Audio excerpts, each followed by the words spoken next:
acne. Assunto de hoje é aqui que você acompanha na TV Viana, canal 24 da Cabo Net de Assis, e quem vai falar pra gente sobre esse assunto é a médica dermatologista, doutora Juliana Coronado. Doutora, o que vem a ser a acne, quais as fases e idades que acometem? Bem-vinda à TV Viana mais uma vez. Obrigada mais uma vez por estar presente aqui com vocês. A acne, na verdade, é uma dermatose inflamatória do folículo pilosebáceo. E ela acomete muito, a acne vulgar, que a gente chama, ela acomete muito os adolescentes, a fase entre os seus 12 aos 20 anos. Porém, nós temos também a acne na mulher adulta e nós também temos a acne rosácea. Então a gente tem vários tipos. A acne rosácea é uma acne que ela tem um componente vascular associado a uma alteração vascular, tá? Então as pacientes de rosácea geralmente reclamam que sente coceira, ardência, muita sensibilidade na pele. Geralmente acomete mais as mulheres a partir dos seus 30 anos também, né? Isso é prevalência. E a rosácea, ela tem uma característica de acometer mais as pessoas de pele clarinha, as pessoas loiras do olho claro, que são os fototipos 1 e 2. Então, é bem diferente o tratamento de uma acne juvenil ou uma acne vulgar, né, que aí nós temos uma vasta classificação, de uma acne rosácea, que tem um componente vascular e o componente também papuloso, de inflamatório e inflamação na acne rosácea. Sim, em relação à acne juvenil, como você comentou, quais são então essas principais diferenças? Você citou já algumas, mas para que a gente possa compreender melhor. A acne juvenil, Maíra, ela começa, como eu te disse, a partir dos 12, 13 anos e ela pode começar como uma acne comedoniana, que são aqueles cravinhos, tá? Porque a fisiopatologia da acne vulgar, ela engloba um espessamento maior da epiderme, que é uma alteração da queratinização do folículo. Ela também aumenta o P. acne, que é um tipo de bactéria na pele. Você tem também um aumento da secreção sebácea e você tem um processo inflamatório local vigente. Tá? Isto faz parte da fisiopatologia da acne. E aí da acne comedoniana, que seria a acne grau 1, nós vamos para uma acne papulopustulosa, que é onde você tem as bolinhas e as pústulas, que são as espinhas. Depois você pode ter o grau 3 evoluindo para uma acne nódulo cística, tá? Que é aquela acne mais severa, mais grave, que dói, que fica inchada. E a gente vai ter por final a acne conglobata. A acne conglobata, ela pode acometer o tórax, tá? As costas e o tórax anterior. Ela dá fístulas, cistos bastante grandes, com drenagem de pus, edema, um processo inflamatório muito grande. E também existe a acne fulminans. A acne fulminans é a acne mais grave que tem, porque ela tem sintomas sistêmicos. O paciente vai ter febre, vai ter dores articulares, tá? Vai ter mal-estar geral. E todas essas que você citou acometem todas as idades? Principalmente a juvenil, a idade juvenil. Tá? Essa idade que vai até seus 22, 23 anos. Sim. E aí você classifica que tipo de acne a pessoa se enquadra para você determinar qual é o melhor algoritmo para o tratamento. Já a acne rosácea é uma acne que acomete mais as mulheres de meia idade, tá? E aí a gente tem também a acne ocupacional, de acordo com aquelas pessoas que...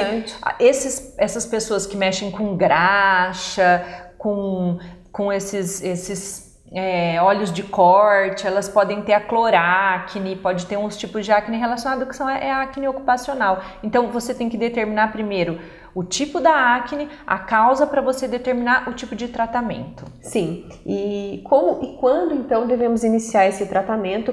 E dependendo desses exemplos que você nos deu, de quanto tempo é esse tratamento? Na verdade, o que eu costumo falar para o meu pacientinho que chega, um adolescente com acne, né, que vem junto com a mãe ou com o pai, é que o que a gente quer, a acne vulgar, ela vai passar, ela vai melhorar, não se for um grau, né, conglobata ou cística. Mas o que a gente quer é que o adolescente ele passe por essa fase sem sequelas, sem cicatrizes, sem manchas. Então hoje a gente tem um vasto arsenal terapêutico, tanto de uso tópico, quanto também medicação oral para a gente estar tratando essa acne de acordo com o grau dessa acne. Já a acne rosácea é uma condição crônica. Quando a gente diagnostica esse paciente, ele vai conviver com essa rosácea a vida inteira. Então é um paciente de pele extremamente sensível que não pode aplicar na pele qualquer tipo de produto e sim, produtos sob orientação do dermatologista, tá? Que eu já tive paciente que foi comprar um produto na prateleira, seja, né, dessas marcas que a gente vê aí, dermocosméticos, e aí teve uma agudização da acne rosácea com muitas pápulas, muita inflamação, muito edema, muito prurido. Então assim, tem que a rosácea, a pessoa vai conviver com ela da melhor forma possível sob orientação do dermatologista.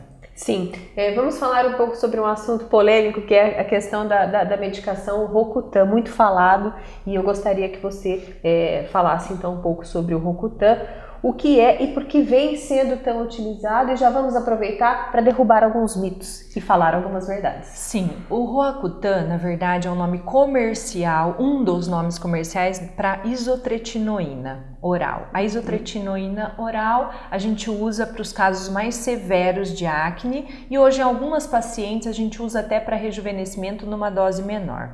Quando eu tenho um paciente que chega para mim com uma acne com muitos comedões fechados, porque existem os comedões abertos, que é aqueles pretinhos, e os fechados, que parecem uns cistinhos branquinhos, que é uma acne bastante resistente, essa de comedões fechados. Ou quando ele chega para mim com uma acne nódulo-cística, ou que está drenando o pus, com abscesso, essa acne já tem indicação primária de se entrar com a isotretinoína oral. Esse tratamento, Maíra, foi uma revolução no tratamento da acne, tá? Só que hoje virou uma panaceia. O paciente tem uma espinha, uma pústula, quer tomar isotretinoína oral. E não é assim, a gente tem um algoritmo a seguir. Então, a isotretinoína é um medicamento extremamente eficaz, porque ele age em toda a cascata fisiopatológica da acne, sim, só que ele tem que ter acompanhamento médico. Geralmente, nós temos que fazer as provas de função hepática, o perfil lipídico, colesterol, triglicérides do paciente, pelo menos antes de iniciar o tratamento, para ver se ele não tem problema algum, e durante o tratamento a gente faz essa mensuração para a gente observar se está tudo bem, porque pode alterar enzimas hepáticas, sim, por isso que tem que estar próximo ao médico. Geralmente eu vejo esse meu paciente que está tomando isotretinoína todo mês, né? E existem alguns efeitos colaterais, sim. O principal é a queilite, que é o ressecamento do lábio, que todos os pacientes irão ter. Outros pacientes reclamam um pouquinho de olhos secos, a pele ela resseca como um todo, vamos dizer assim, inclusive o couro cabeludo, a pele do corpo. Então a gente ensina o paciente a tomar banho, restringir um pouco o sabonete em braços, pernas, usar mais na área genital, axilar durante o tratamento. A pele ela fica mais fotossensível, então esse paciente tem que estar com fotoprotetor diariamente, mesmo se estiver dentro de casa ou se o dia estiver chuvoso ou nublado. E sempre com hidratante labial e, se houver necessidade, com hidratante ocular também. Então, isto é uma coisa assim que é muito bom, é maravilhoso, tá? Existem, eu falo assim, os mitos, porque vai dar problema para o resto da vida na pessoa. Mito. Porque, outra coisa que também é mito, eu quero tomar, eu tô com uma espinha, eu quero tomar o Rocutan, porque daí nunca mais eu vou ter nenhuma espinha. Isso é mito. Quando a gente termina o tratamento com a isotretinoína, geralmente eu falo com o meu paciente, daqui 4, 5 meses você volta. Principalmente se for do sexo masculino, que tem muito hormônio masculino agindo direto no folículo pilosebáceo. Como eu já disse, a glândula sebácea é extremamente ávida ao hormônio masculino e geralmente os retratamentos que a gente faz com isotretinoína são nos pacientes de sexo masculino, onde depois de 6 meses que terminou o último comprimido da isotretinoína, ele volta a ter uma certa oleosidade na pele e muitas vezes uma acnezinha não tão grave, mas mais leve, onde você consegue controlar só com medicação de uso tópico. Já em outras oportunidades conversando com a doutora, e mais uma vez você comenta sobre a investigação, sobre a personalização desse atendimento. Não tem como, né, doutora? Cada caso é um caso. Cada caso é um caso, e eu acho que a gente tem que ter, a gente como médico, a gente tem que ter muito critério na prescrição das medicações. É aquilo que eu falei, hoje é uma panaceia, tem uma espinha, toma isotretinoína, isso é errado. Porque muitas vezes você usa outras medicações de uso oral ou tópico e você contorna o problema da pessoa, do paciente, tá? Outra coisa que vale a pena eu frisar aqui é a questão hormonal, que sempre deve ser investigada, tanto na acne da mulher adulta, quanto na acne juvenil, porque muitas vezes uma menina jovem pode ter a síndrome de ovário policístico. Aí a acne dela está relacionada à questão hormonal, a hiperandrogenismo, excesso de produção de testosterona, androstenediona, e se isso não for corrigido, não adianta você dar isotretinoína. Você tem que tratar a causa do problema, sempre é isso, a causa. Então, tem que ter uma avaliação investigativa para cada caso sempre. Nas mulheres com rosácea, uma coisa que eu não posso deixar de falar aqui é a questão da rosácea ocular. A rosácea, ela tem que ser tratada, porque as pacientes elas reclamam muito do flushing, que é, por exemplo, você fica nervoso, mais ansioso, ou entra num ambiente quente, ou toma uma bebida alcoólica e o rosto esquenta e fica vermelho. Então, essa condição é a alteração vascular que a rosácea dá. E a rosácea ela pode atingir a conjuntiva ocular. E esse paciente começa a ter quadros que podem ser confundidos mesmo com uma conjuntivite, tá? Ou alérgico, ou uma conjuntivite viral ou bacteriana, e na verdade, às vezes, o paciente deixa de tratar isso como uma rosácea, tá? O próprio oftalmologista às vezes não diagnostica a rosácea ocular, né? E pode dar problemas na córnea, enfim, e esse paciente com bastante desconforto, coceira, ardência na conjuntiva. Então, é uma doença que tem que ser tratada, né? Porque é o que eu te disse, além do incômodo e desconforto, a pessoa pode ter acometimento de conjuntiva também. Então, cada caso é um caso, tem que ter uma avaliação extremamente criteriosa. E outra coisa que eu queria falar, que eu não posso deixar de citar, é a questão de resistência bacteriana. Os pacientes começaram a usar tanto indiscriminadamente o uso tópico de antibióticos, tá? A nível tópico de cremes ou pomadas, a gente pede para, por favor, não fazer isso em casa. Tá? E hoje os médicos também estão tendo que ser conscientizados em relação a isso, porque está existindo a nível mundial uma resistência bacteriana absurda, tanto a nível de pele, as bactérias ficando cada vez mais resistentes, e aí você usa às vezes a terapêutica que você não consegue resposta porque a P-acne já está resistente a tudo que você possa usar, e também a microbiota intestinal, que hoje é um mundo à parte, que a gente também fala da questão dos antibióticos de uso oral, que uso indiscriminado, graças a Deus agora no Brasil precisa de receita para comprar o antibiótico, né? Porque até então, meu Deus, era uma coisa terrível assim. Você acompanhou aí a doutora falando sobre a rosácea mais uma vez, e para finalizar, doutora Juliana, há tratamento para cicatrizes de acne? Bem, Maíra, para cicatriz de acne, é o que eu falo, tudo a gente tenta fazer para evitar esse tipo de problema, mas quando a gente tem uma acne mais grave, a gente pode, mesmo tratando, vir até as cicatrizes. O que hoje eu acho que é o golden standard, ou melhor, o melhor tratamento para cicatriz de acne, hoje a gente tem o laser de CO2 fracionado, né? A dermoabrasão, que pode ser usada também, os peelings mais profundos, médios a profundos, tá? Hoje a gente faz o laser de CO2 com drug delivery, que são, você aplica o CO2 e com os canais da pele abertos você aplica substâncias que melhorem a remodelação do colágeno.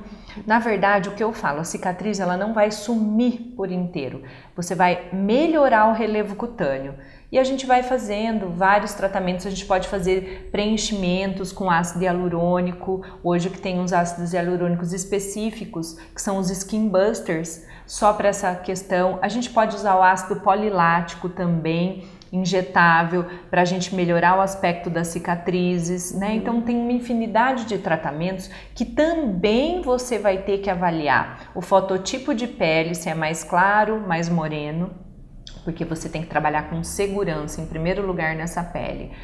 Outra coisa, o tipo de cicatriz, se ela é distensível ou inelástica, tá? Porque tem vários formatos de cicatrizes, tem umas que respondem melhor ao tratamento e outras que não respondem tão bem. Então, você vai avaliar cada caso. Dentro de cada caso, você vai determinar se você faz o roller com drug delivery, que é um microagulhamento da pele também, ou laser de CO2 fracionado, ou outros tipos de laser, enfim. O que você vai fazer é determinado de acordo com cada tipo de pele e cada tipo de cicatriz, mas tem como tratar e tem como melhorar. Muito obrigada, doutora, mais uma vez, pela sua presença aqui na TV Viena, esclarecendo mais assuntos sobre bem-estar e sobre saúde. Obrigada a você, Maíra, pela oportunidade, obrigada a todos de casa que estão nos assistindo. Eu que agradeço essa grande oportunidade de poder esclarecer um pouquinho, espero que tenha ajudado. Fique ligado aqui na TV Viena, nós estamos aqui porque você está aqui.